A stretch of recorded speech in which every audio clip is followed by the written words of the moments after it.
নমস্কার বন্ধুরা।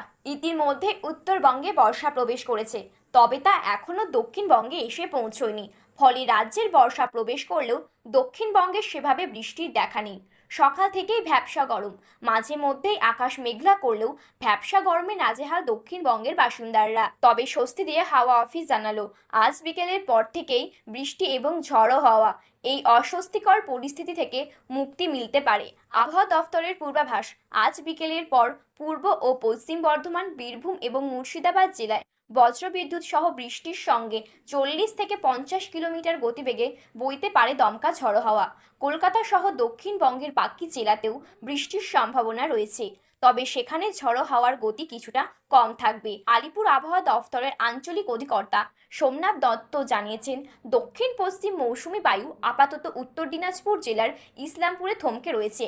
আগামী 3-4 দিনের মধ্যেই তার দক্ষিণবঙ্গে পৌঁছানোর সম্ভাবনা নেই।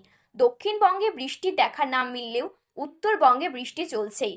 উত্তরবঙ্গের ওপরের দিকের 5 জেলায় ভারী বৃষ্টির সতর্কতা রয়েছে। আলিপুরদুয়ার এবং কোচবিহার জেলায় বিক্ষিপ্তভাবে অতি ভারী বৃষ্টিপাত হতে পারে।